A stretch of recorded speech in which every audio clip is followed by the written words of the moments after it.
हाय मैत्रिणींनो, रुचिरा खव्यामध्ये तुमचं मनापासून स्वागत आहे. आज आपण बनवणार आहे पालकाची वडी. पण पालकाच्या वडीसाठी लागणारे साहित्य बघू. हे पालक बारीक चिरून घेतले. एक मोठी वाटी आपण ज्वारीचं पीठ घेतले, अर्धी वाटी तांदळाचं पीठ, पाव वाटी बेसन, हळद घेतले, तीळ घेतले, मीठ, कोथिंबीर, लसूण, हिरवीची, म्हणजे एकदम कमी साहित्यात आपले हे पालकाची वडी होणार आहे. आपण आता हिरवी मिरची, लसूण आणि कोथिंबीर वाटून घेऊया. हिरवी मिरची टाकली आपण वाटायला, लसूण टाकले आणि कोथिंबीर, हे आपण सगळं वाटून घेऊया.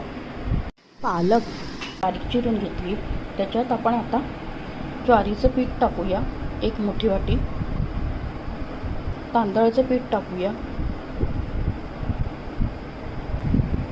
पाव वाटी बेसन, हळद, मीठ आणि तीळ,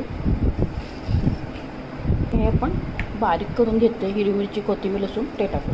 आणि हे आपण पहिले पाणी नाही टाकायचं, तर त्याला पालकाच्या याच्यातच भिजवायचं. लागलं तर आपण पाणी टाकूया. थोडंसं आपल्याला पाणी टाकलं, मी मिक्सरच्या भांड्यातलं पाणी थोडं. आता आपण छान त्याला मिक्स करूया, त्याचा छान गोळा करून घेऊया. भिजलं आहे आता हे आपण स्टीमरमध्ये ठेवणार आहे. स्टीमरमध्ये पाणी टाकलं आहे आपण. आता याला आपण तेल लावून करून घेऊया. आणि याच्यात हे बघा, आता असं आपण करून घेतलं आहे. आणि आता आपण हे स्टीमरमध्ये ठेवूया. आता आपण त्याच्यावर झाकण ठेवूया आणि 15 मिनटं करायला ठेवूया. आपण स्टीमरमध्ये ठेवलं आहे, तर त्याच्यात झाकण ठेवूया. झालं आहे का आपण आता चेक करूया की आपल्या वड्या शिजल्या आहे.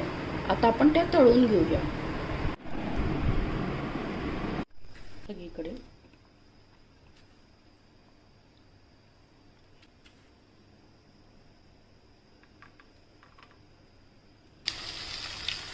आलं की आपण ते पलटून घेऊया. रंगाच्या आईस्तोपर्यंत आपण तळून घेऊया. एकदम कुरकुरीत होतात, छान. आता आपण हे काय जे झाले ते काढून घेऊया. पालकाच्या वडे चेहऱ्यावर एकदम खुशखुशीत झालं. आवाज बघितल्याने छान टेस्टी झाले टाकली, त्यामुळे आणखी पौष्टिक झाले. तुम्ही नक्की करून बघा आणि माझ्या चॅनलला जास्तीत जास्त फ्रेंड सर्कलमध्ये शेअर करा. आणि रेसिपी आवडल्यास चॅनलला लाईक आणि सबस्क्राईब करा. आणि असंच भेटूया नवीन रेसिपीसोबत. तोपर्यंत मस्त खा, आनंदित राहा आणि स्वस्थ राहा.